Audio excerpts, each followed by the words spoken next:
दोस्तों, कैसे हैं सभी लोग। दोस्तों कैसे चल रही है डेढ़ आईडी एग्जाम की तैयारी।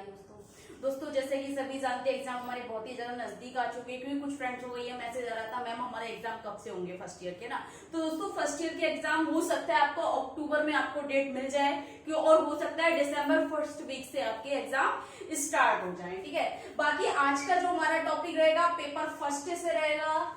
पेपर फर्स्ट और यूनिट है हमारा 3.3 deaf blindness definition and types. इसमें हम क्या देखेंगे, डेफ ब्लाइंडनेस को जानेंगे, ठीक है ना, उसके बारे में समझेंगे डेफ ब्लाइंडनेस क्या है और इसको परिभाषित करेंगे, परिभाषा जानेंगे, और दूसरा क्या इसके टाइप्स जानेंगे। ठीक है, तो दोस्तों deaf blindness definition and types, इसमें देखिए दोस्तों हमने अब तक जितना भी डिसेबिलिटी के बारे में पढ़ा हमने, है ना, intellectual disability, hearing impairment, visual impairment हमने पढ़ा, मल्टीपल डिसेबिलिटी, ठीक है ना, इंटेलेक्चुअल डिसेबिलिटी, और अगर लर्निंग डिसेबिलिटी की बात करें, फिजिकल डिसेबिलिटी की बात करें, लास्ट क्लास हमने लोकोमोटर डिसेबिलिटी पे की थी।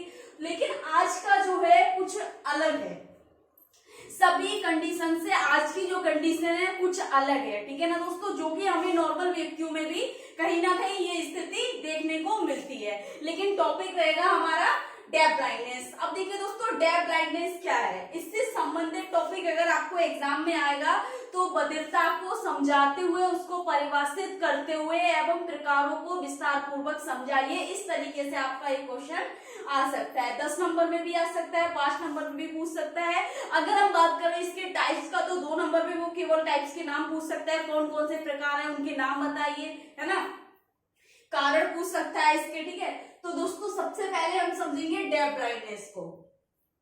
डेफ ब्लाइंडनेस क्या है, पेपर फर्स्ट यूनिट 3.3। देखिए दोस्तों डेफ का तो मतलब हम सभी समझते हैं, डेफ क्या है, ये शब्द है ना डेफ ब्लाइंडनेस, डेफ, केवल डेफ का मतलब क्या है, यहाँ पर थोड़ा कॉन्सेप्ट क्लियर करते हुए चलेंगे। डेफ का मतलब सभी पता है ना, बधिर होना, मुख बधिर। डेफ हमने पढ़ा है, डेफ हम किसको बोलते हैं, डेफ बोलते हैं मुख बधिर बच्चों को, जो बोल नहीं सकते और सुन नहीं सकते। ठीक है, डेफ उनको बोला जाता है जो बच्चे बोल नहीं सकते और सुन नहीं सकते, मुख बधिर बच्चों को। लेकिन यहाँ पर अब ब्लाइंडनेस, यहाँ पर एक शब्द दोनों मतलब है ब्लाइंडनेस, एक तो डेफ है दूसरा है ब्लाइंडनेस। अब ब्लाइंड किसको बोलते हैं, जो व्यक्ति देख नहीं सकता लेकिन उन्होंने नेस लगा दिया, यानी कि आंशिक रूप से, है ना। तो दोस्तों डेफ ब्लाइंडनेस, नेस का यह मतलब हो गया आंशिक रूप से, अल्प, आंशिक कम, अल्प, मध्य, कम, ठीक है ना, मतलब पूरे से कम होना, हल्के से ज्यादा होना, पूर्णता से कम होना और हल्के से ज्यादा होना। तो यहाँ पर डेफ का मतलब हो गया आपका श्रवण बाधित बच्चों से, और ब्लाइंड का मतलब हो गया दृष्टि बाधित बच्चों से। हमने दोनों को कंबाइंड में पढ़ना है, तो इसको हम बोलेंगे डेफ ब्लाइंडनेस, जिसका एक शब्द बना है बधिरता कहा गया है। कॉन्सेप्ट क्लियर हो गया। डेफ ब्लाइंडनेस क्या है, जिसमें क्या है, एक कंडीशन हियरिंग इम्पेयर्ड की भी है और दूसरा विजुअल इम्पेयर्ड की भी है, दोनों है इसमें, जिससे कहा गया है डेफ ब्लाइंडनेस। ठीक है ना, बधिरता। अब देखिए दोस्तों क्या हमने समझे, डेफ का मतलब समझ लिया, ब्लाइंड का मतलब समझ लिया, यानी कि डेफ है आंशिक रूप से श्रवण दृष्टि दोष है उसमें, श्रवण बाधित है या श्रवण से ग्रसित है, आंशिक रूप से, पूर्णता नहीं, आंशिक रूप से सुन रहा है वह लेकिन ठीक से नहीं सुन पा रहा है, एक सामान्य स्थिति में नहीं है, सामान्य से कम स्थिति में नहीं है, लेकिन पूरा भी नहीं है कि वह पूरा डेफ हो। ठीक है ना, ऐसा भी नहीं 100% नहीं सुन पा रहा है, कहीं ना कहीं वह 20% या 30% सुन पा रहा है। ठीक है ना, सेम ब्लाइंड का यही है कि इसमें जो दृष्टि दोष है या दृष्टिबाधिता कहेंगे तो पूर्णता नहीं है, कहीं ना कहीं वह 20% या 30% देख पा रहा है। ठीक है ना, लेकिन आधे से कम, वही चीज है। ठीक है ना, तो देखिए दोस्तों डेफ ब्लाइंडनेस यानी कि बधिरता। ठीक, अब बधिरता के बारे में जानते हैं। बधिरता दृष्टि और श्रवण हानि का एक संयोजन है, यानी कि दृष्टि हानि का और श्रवण हानि का, जिसमें क्या है, सुनने की हानि हो रही है और देखने की हानि हो रही है, दोनों का संयोजन है जिसे बधिरता कहा गया है, जिसमें व्यक्ति ना तो सुन पा रहा है पूर्ण रूप से और ना ही देख पा रहा है, तो उस व्यक्ति की जो स्थिति है बधिरता कहलाएगी। ठीक है, बधिरता दृष्टि और श्रवण हानि का एक संयोजन है जो किसी व्यक्ति की संवाद करने, जानकारी तक पहुंचने और इधर उधर होने की प्रतिक्रिया को प्रभावित करती है। यानी कि बधिरता दृष्टि और श्रवण हानि एक संयोजन है जिसमें क्या है, किसी व्यक्ति की संवाद करने का यानी कि कम्युनिकेशन करने का, बातचीत करने का, संप्रेषण करने के और जानकारी तक पहुंचना, उस पर प्रतिक्रिया करने को प्रभावित कर देती है। फॉर एग्जाम्पल, जैसे कि मुझे किसी चीज की आवाज आती है, मान लीजिए फोन आ रहा है, ठीक है ना, फोन आ रहा है, मैं पहले सुन रही हूँ, उसके बाद उसको देख रही हूँ, फिर मैं उसको रिसीव कर रही हूँ, ठीक है। उसमें क्या है, वह प्रतिक्रिया उसकी नहीं है, उसको पता नहीं चल रहा है फोन आ रहा है और ना ही वह देख पा रहा है कि किसका फोन आ रहा है। या कहीं से हमें आवाज आती है, एकदम से हम मुड़कर देखते हैं, एकदम से रिएक्ट करते हैं, ठीक है ना, एक रिएक्शन रहता है हमारा किसी आवाज को सुनकर, किसी अलग सी चीज को देखकर, तो वह प्रतिक्रिया इसमें इस व्यक्ति की प्रभावित हो जाती है, ठीक है। इसे कभी कभी दोहरी संवेदीहीन या बहुसंवेदी हानि भी कहा जाता है। क्या कहा जाता है इसे? कभी कभी दोहरी, यानी कि दोहरी का मतलब यहाँ पर इसलिए कहा गया है क्योंकि इसमें श्रवण हानि भी है और दृष्टि हानि भी है, इसलिए कभी कभी इसे दोहरी संवेदी हानि या बहुसंवेदी हानि भी कहा जाता है। बहुसंवेदी हानि इसलिए कह रहे हैं क्योंकि जब हमारी संवेदनाएं, ठीक है, एक या एक से अधिक संवेदनाएं ग्रसित होती है या प्रभावित होती है, तो बहुसंवेदना से ग्रसित स्थिति कहलाती है वो, ठीक है। क्योंकि बहुसंवेदना इसलिए कहा जा रहा है, सुनना क्या है, एक हमारी सेंसरी है, देखना क्या है, हमारी सेंसरी है, तो जहां पर एक से ज्यादा हो गया ना, एक से अधिक, तो बहुसंवेदनाएं जो है हमारी प्रभावित हो रही है, ठीक है। फिर कह रहे हैं दोस्तों, एक श्रवण बाधित व्यक्ति और दृष्टिबाधित व्यक्ति आमतौर पर पूरी तरह से श्रवण बाधित और पूरी तरह से दृष्टिबाधित नहीं होता। यानी कि बधिरता की एक कंडीशन समझा रहे हैं, जो बधिरता से ग्रसित व्यक्ति है उस व्यक्ति को, या वह व्यक्ति, कह रहे हैं कि वह व्यक्ति श्रवण बाधित व्यक्ति और दृष्टिबाधित व्यक्ति आमतौर पर पूरी तरीका से, ना तो वो क्या होता है, पूरी तरह से श्रवण बाधित होता है और ना पूरी तरह से दृष्टिबाधित होता है, ठीक है। उन्होंने कहा है बधिरता वाला जो व्यक्ति है, एक श्रवण बाधित व्यक्ति और दृष्टिबाधित व्यक्ति आमतौर पर पूरी तरह से श्रवण बाधित और पूरी तरह से दृष्टिबाधित नहीं होता है, लेकिन दोनों इंद्रियां इतनी कम हो जाती हैं, लेकिन दोनों इंद्रियां इतनी कम हो जाती हैं, बधिरता की कंडीशन है कि जिस व्यक्ति को डेफ ब्लाइंडनेस है वह पूरी तरह से ना तो दृष्टि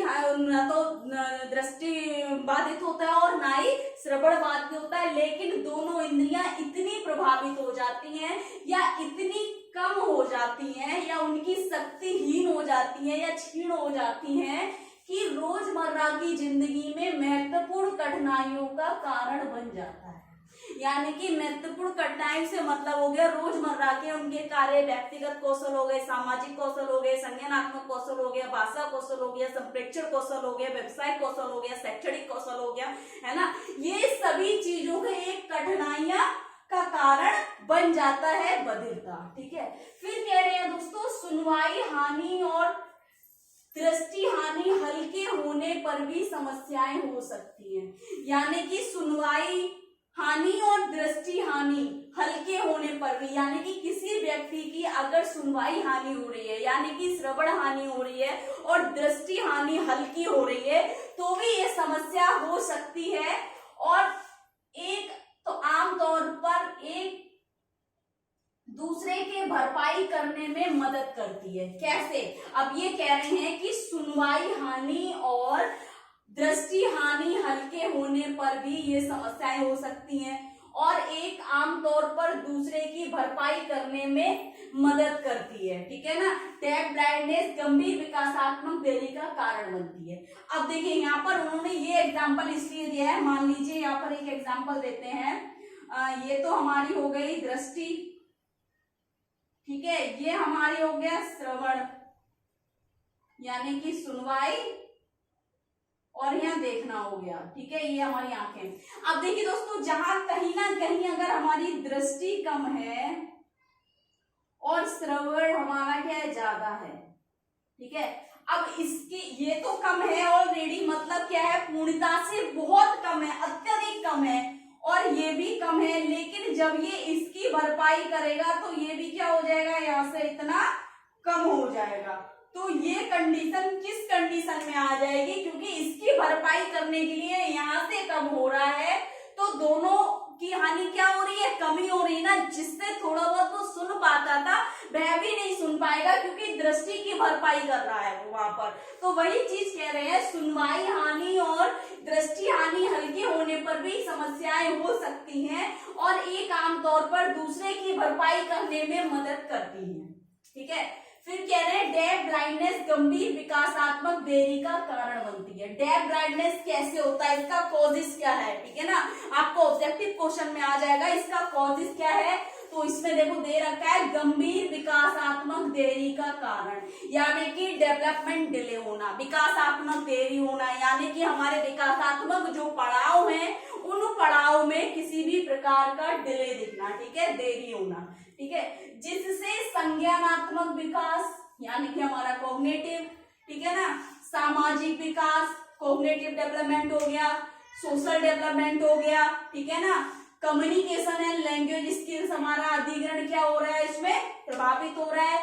अभिविन्यास गतिशीलता भी प्रभावित हो जाती है। अभिविन्यास गतिशीलता का मतलब हो गया जहां पर एक सामान्य व्यक्ति प्रत्येक प्रतिक्रिया को देखकर या प्रत्येक प्रतिक्रिया पर गतिविधि करता है, उसकी वह क्या हो जाती है, अभिविन्यास गतिशीलता प्रभावित हो जाती है। ठीक है ना दोस्तों, फिर कह रहे हैं दृष्टि और श्रवण हानि के संयोजन से इतनी गंभीर विकासात्मक संचार और सीखने की आवश्यकता होती है, यानी कि दृष्टि और श्रवण हानि के संयोजन से इतनी उनको आवश्यकता है, गंभीर विकासात्मक के कारण संचार और सीखने की आवश्यकता इतनी होती है, लेकिन कि व्यक्ति को विशेष शिक्षा कार्यक्रम में शिक्षित नहीं किया जा सकता।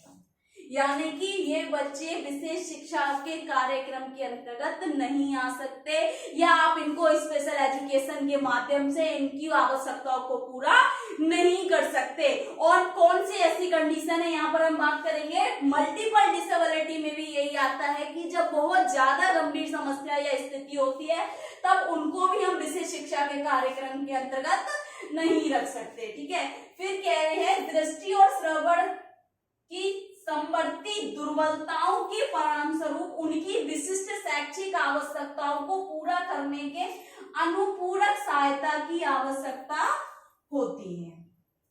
ठीक है, यानी कि वो कह रहे हैं कि दृष्टि और श्रवण की संवर्ती कुशलताएं जो हैं उनके परिणाम स्वरूप उनकी विशिष्ट शैक्षिक आवश्यकताओं को पूरा करने के लिए अनुपूरक सहायता की आवश्यकता होती है। ठीक है, तो डेफ ब्लाइंडनेस क्या था, हमने समझ लिया क्यों होता है, विकासात्मक देरी के कारण होता है। ठीक है ना, तो ये चीज थी हमारे, और हमने इसमें अंतर क्या है, डेफ ब्लाइंडनेस का मीनिंग क्या था, कॉन्सेप्ट क्लियर हो गया।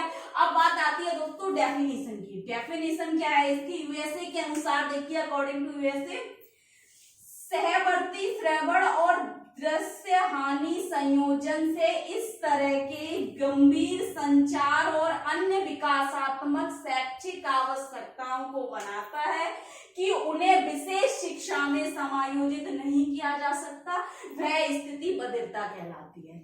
ठीक है ना, एक प्रोफेशनल लैंग्वेज में उन्होंने किसी भी व्यक्ति को इस तरीके से नहीं कहा कि इन लाइनों में आपको कोई भी व्यक्ति प्रभावित नजर आ रहा है, इतने प्रोफेशनल उन्होंने लैंग्वेज में सटीक लाइनों में समझाया है।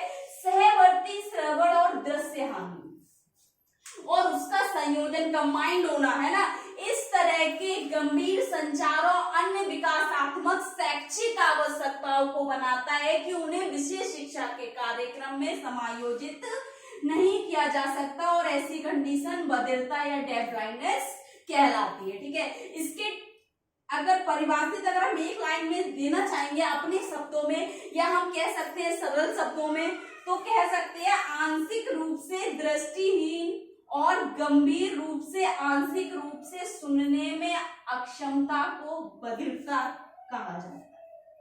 ठीक है, बहुत ही सरल लैंग्वेज में। ठीक है, अब इसके टाइप्स कौन कौन से हैं? टाइप्स ऑफ ब्लाइंडनेस यानी कि बधिरता के प्रकार। ठीक, बधिरता के प्रकार दो प्रकार हैं दोस्तों, एक तो कॉन्जेनाइटल ब्लाइंडनेस और दूसरा है acquired deaf blindness. Congenital deaf blindness और एक्यूरेट डेफ ब्लाइंडनेस। ठीक है, कंजेनाइटल डेफ ब्लाइंडनेस वे है जो अगर हम बात करें जन्मजात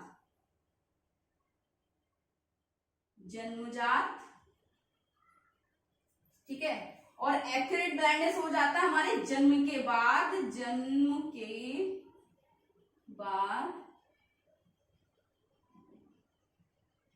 किसी भी आयु में। ठीक है, अब देखिए दोस्तों, कॉन्जेनाइटल डेफ ब्लाइंडनेस में अगर हम बात करें जन्मजात जो डेफ ब्लाइंडनेस है या बधिरता है, इसमें क्या है, बच्चा जन्म से पहले गर्भावस्था के समय किसी भी प्रकार का, यहाँ पर अगर बात करें तो कोई भी संक्रमण, ठीक है, कोई भी संक्रमण हो गया, कोई आघात हो गया, आघात का कारण हो जाता है। ठीक है ना, जन्मजात है या जन्म के समय, या हम बोल सकते हैं प्रीमेच्योर डिलीवरी, समय से पहले जन्म होना, समय से पहले जन्म होना। ठीक है ना, प्रीमेच्योर डिलीवरी जिसे बोलते हैं। ठीक है, और एक कंडीशन और आ जाएगी आनुवांशिक।